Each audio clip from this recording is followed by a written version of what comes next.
Hey everybody, welcome to Your Move. I'm Andy Stanley. So what do you do when you find yourself discontent with what you wear, what you drive, or maybe where you live? How do you handle that growing sense of dissatisfaction? Did you know there is a way to bridle discontentment, and it is easier than you might think? Stick around and we'll talk about it right here on Your Move.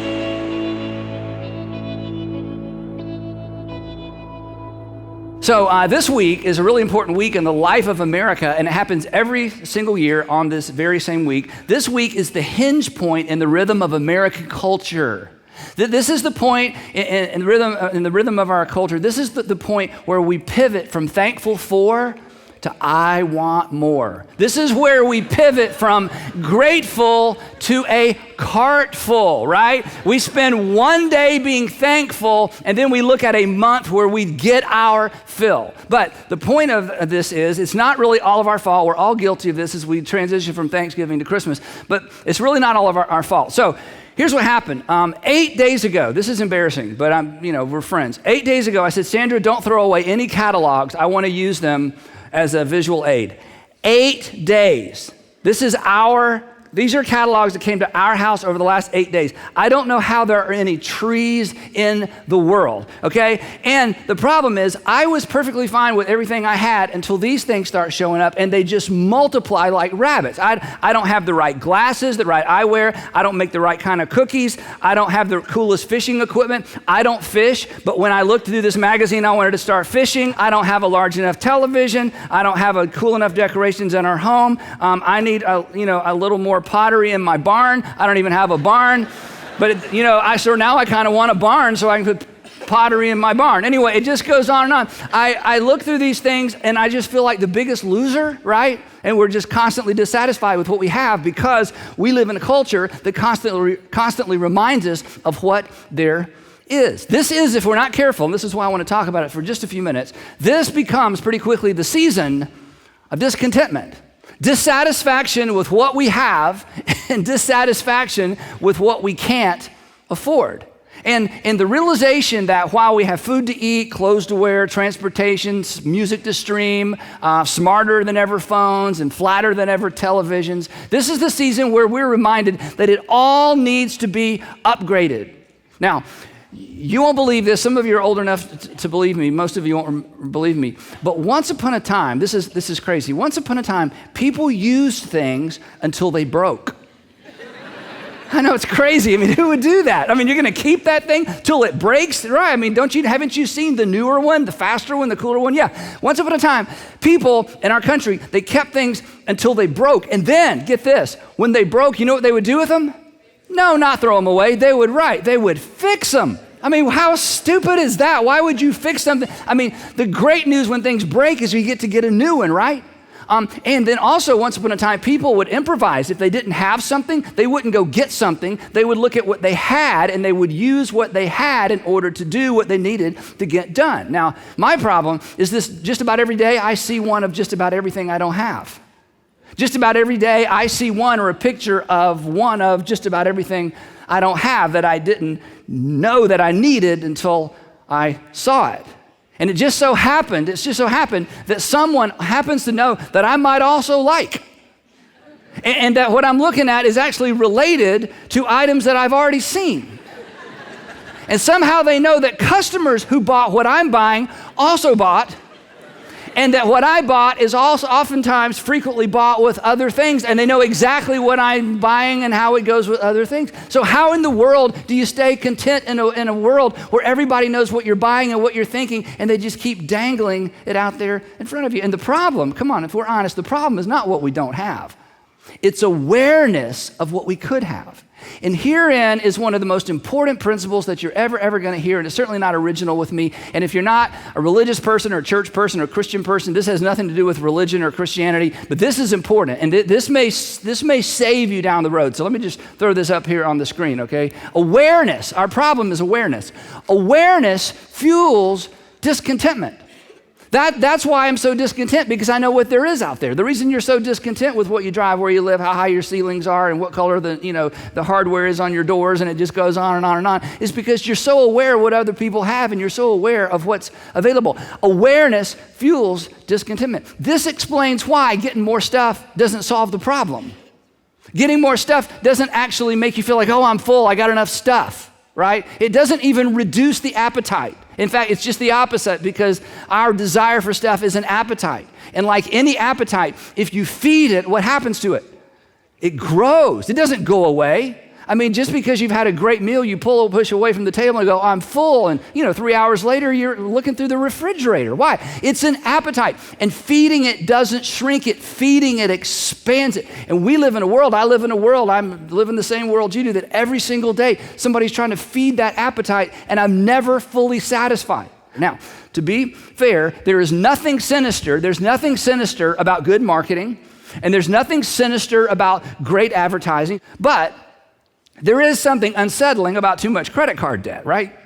And there is something a little disturbing about not having enough savings because you've got so much stuff sitting around your apartment or sitting around your house. And there is something a little unsettling about not having any financial margin, because no matter how much money you make, if you don't have margin, you don't have financial peace, because peace is always found in the margin.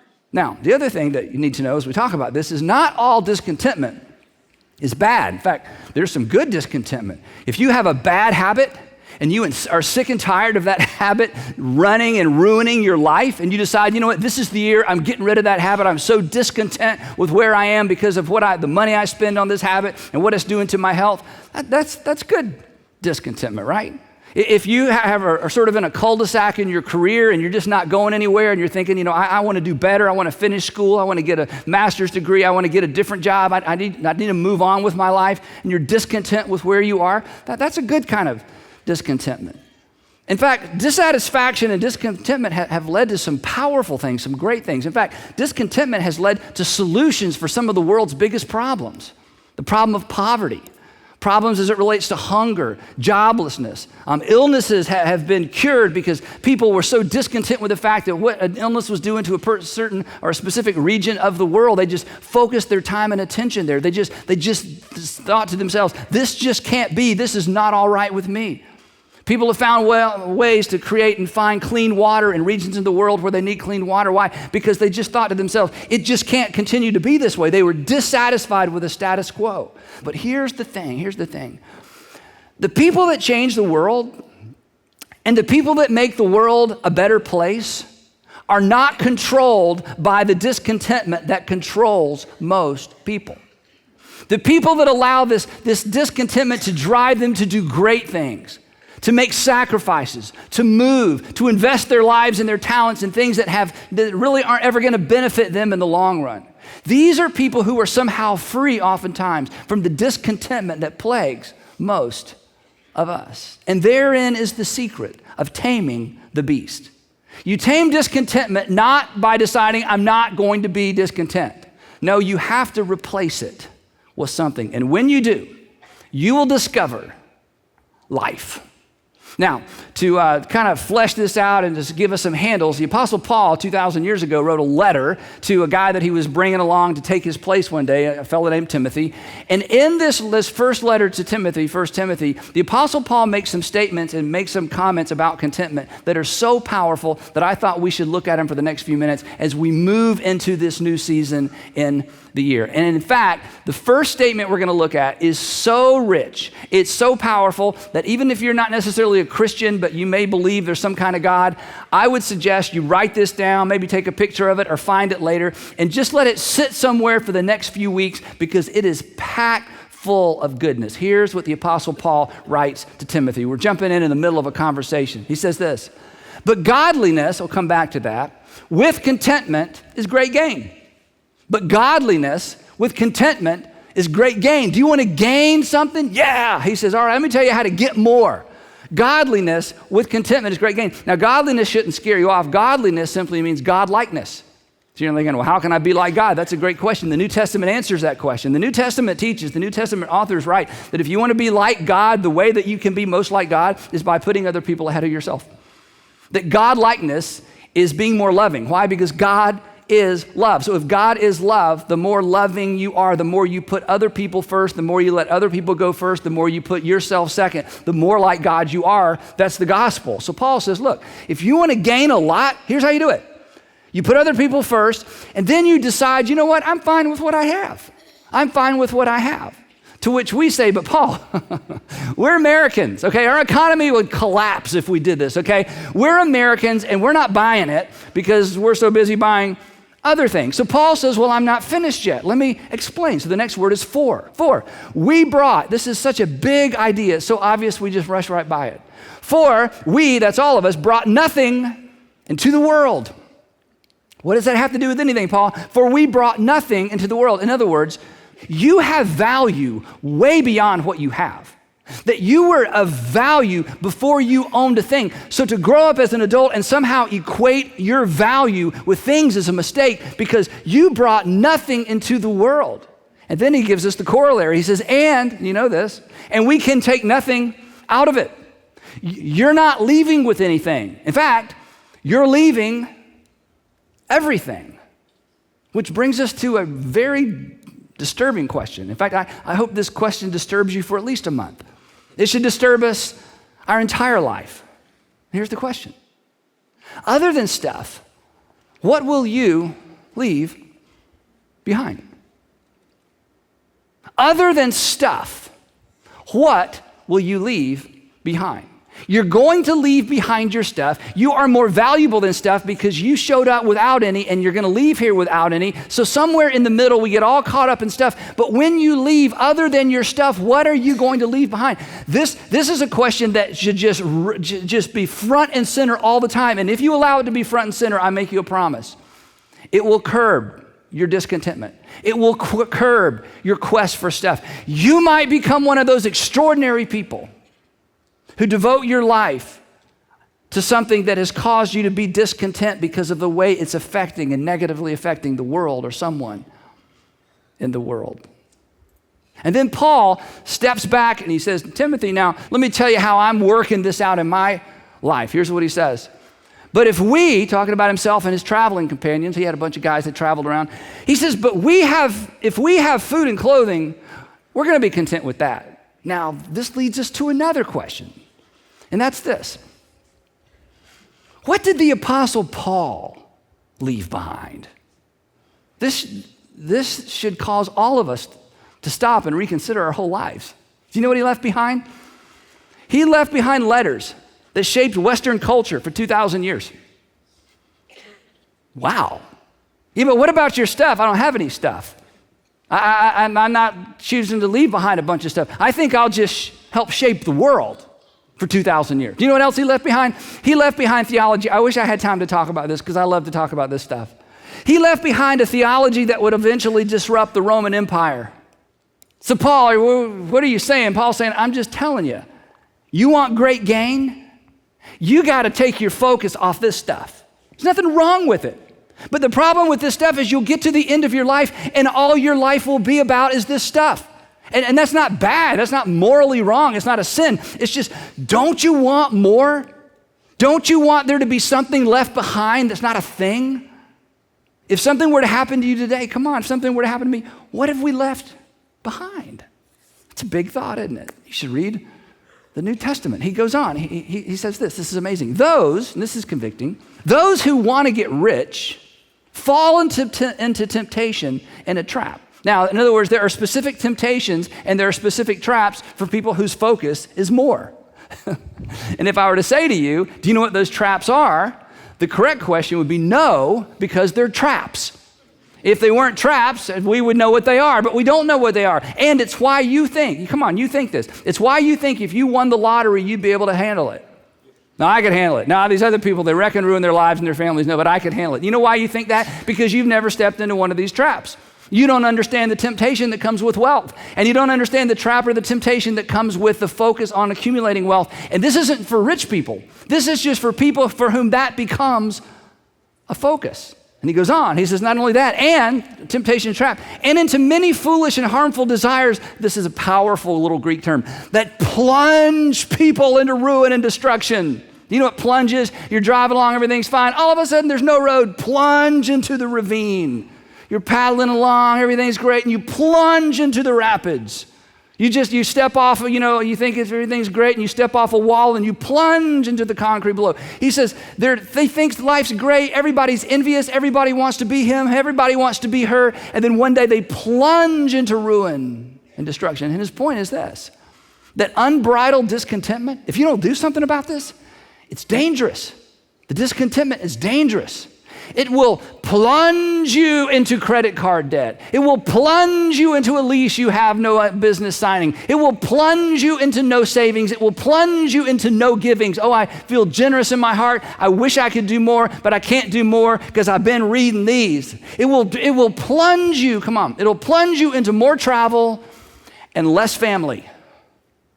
And one day you wake up and wonder why, nobody's getting along and nobody wants to see you and they're just after your money and they're just nice to you when you're giving them stuff and you're thinking, how did I get here? You stepped in one of those traps. You fell for one of those temptations that you thought you would be too smart to fall into. Paul's going, look, I'm just telling you how the world works. And then he kind of repeats himself to make sure we're paying attention. He says this, for the love of money is a root of all kinds of evil. Now, nobody loves money, right? Wrong. Yes, you just can't see it. You might love money. You can't see jealousy in the mirror. You can't see greed in the mirror. And you can't see love of money in the mirror. So how do you know if you love money? Because I've never met anybody that said, I think the problem is it's my love of money. No, we say, no, I'm careful or I am ambitious or, we have other words we use. Paul says, no, there's some folks, you just love money. You just don't know it. So how do we know? Well, here's some things to get you started. What are you willing to do for it? I mean, you're willing to do crazy things for things you love, right? Remember when you fell in love and you drove all night to see her, or you snuck out to see him, and you wasted all that money on this goofy thing he wanted or she wanted, but it didn't matter to you that it cost too much. When you love people, you just go to extremes. What are you willing to do for money? Who are you willing to hurt for it? Who or what gets prioritized behind it? In other words, is there somebody at home that feels like they're competing for your stuff, competing with your stuff? Is there somebody at home and that you keep using this message? And this is kind of a guy thing. Well, I just want to make sure you're taken care of when I'm gone. I just want to make sure you're taken care of when I'm gone. I'm just sure you're going to want to be taken care of when you're gone. Nobody believes you, Dad. I mean, we don't believe you. You like being gone. You like the thrill of victory. You like those cool dinners. You like famous people. You like it, and it's fine that you like it. But you've left us back here to compete with it, and we can't compete. And that just means you love something more than your family. And you might be one of these people who loves money. And you fall into a temptation. You've stepped into a trap. You're going to plunge into ruin and destruction. And you'll wake up one day in that stupid little cramped apartment by yourself going, how did this happen? And you know what you're going to do? You're going to blame somebody else. For the love of money is a root of all kinds of evil. He goes on. Some people eager for money, ready for this? Some of them have wandered from the faith and have pierced themselves with many griefs. And let me tell you, when you pierce yourself with many griefs, you won't be aware that you pierced yourself. You will find someone else to blame. So he paints this very negative picture about you got to get a handle on discontentment because it is dangerous. And then he says, but let me tell you what to do. And he turns a corner, and this is the beauty of this passage. Because he doesn't say, Timothy, just don't do that. He says, Timothy, let me tell you what to do. And if you do what I'm telling you what to do, you won't do that. But as long as you're focused on not doing something, you're going to have a not goal. I'm not going to be discontent. I'm not. You can't have not goals. You got to decide, what are you going to do? And the Apostle Paul says, it's not enough to say, I'm not going to be consumed by what I don't have. He says, let me tell you what to do. Now, ladies, remember, he's writing this to a guy, so don't be offended by this next line. If he would write to you, he would change the terminology. Here's what he says. He says, but you, it's a contrast to Timothy, but you, man of God, flee from this. Don't just stare at it and decide, I'm not. He says, no, you've got to change. You've got to pivot. You've got to refocus. You've got to become aware of something entirely different. And what is this? The constant pursuit of more. He says, you got to flee from something and you've got to pursue something else. And here's what you pursue. But you, man of God, flee from all this and pursue righteousness. Decide, you know what? My chief pursuit is I'm going to do the right thing. My chief pursuit is to be godly. I'm going to put others first. My chief pursuit, I'm going to become dissatisfied if I keep putting myself first in line. He said, and pursue faith. That is, God created the world. God has a plan, this big, overarching thing that God's up to and an opportunity we have to participate in love and endurance and in gentleness. In other words, he says this, that contentment is found by redirecting our pursuit. That contentment is found not by, I'm not going to be discontent, I'm not going to look at the catalogs, I'm not. He says, no, you got to chase something else. Look up here. And if you do, in the end, great gain. Now, the other thing that's so cool about this, Paul's so smart, because before Paul became a Jesus follower, he was very wealthy and he was very successful. And he became a Jesus follower and he turned his back on all that. So he's been on both sides of this. And here's what he's about to say. He's going to say, look, this has nothing to do with how much money you have. This has nothing to do with how much money you make. And here's why I say that. Because then he addresses rich people. And he says something surprising. He says, command those who are rich in this present world, and that's most of us. Okay, if you get these in the mail, that means you bought something from someone, which means you have extra. But his point is this, for those of you with extra, for those of you, let me put it this way, who will get a box in the mail this week from Amazon with your name on it, and you don't know what's in it until you open it. That's who he's talking to, that group of people, okay? He's talking to those of us with extra. And here's what he says. Command those who are rich in this present world not to be, and we think he's going to say, not to be so rich. That's not what he says. He says, command those who have extra not to be arrogant, nor to put their hope in their wealth. You know what this phrase means? It means don't place it out front. Don't allow it to be the chief pursuit. Don't allow it to be number one. And how do you keep something from being number one? You choose to place something in front of it as number one. Who put their hope in wealth, which is so uncertain. But, and it continues, but it's not just a not goal, it's something you can do. But to put their hope in God, who richly provides us with everything for our enjoyment. I bet you didn't even know that was in the New Testament. Yeah, he says, God has provided this stuff for your enjoyment. I just want you to have stuff. I just don't want your stuff to have you. I want you to enjoy what God has given you. I don't want you to be so dissatisfied by what you don't have that you can't enjoy what you do have. I don't want you to be so driven by what's next, you can't pause and enjoy what God has placed in your hands. He says, Timothy, command the rich people. The rich people need some practical application. Command them to do good. Now, this is so unusual. Why would you have to tell rich people to do good? Because rich people are so busy doing whatever they want to do, you can spend a month of your life, 2 months of your life, a season of your life, and never do good for anybody else. Because you have so many opportunities to do things for yourself, for myself. Plus, wealthy people, we're busy, aren't we? We got stuff to do. I mean, we're busy. And if we're not careful, we'll be busy, and it'll be all about us. And when we're gone, all we'll leave is stuff. He says, tell them to do good. Tell them if you're going to be rich, in other words, if they're going to overdo it, if people are going to be like, wow, look at all that. He says, tell them to be rich in good deeds. In other words, when somebody says, wow, she sure has a lot, the next sentence is, yeah, and she does a lot for people. Wow, he certainly has a lot. Yeah, and he does a lot.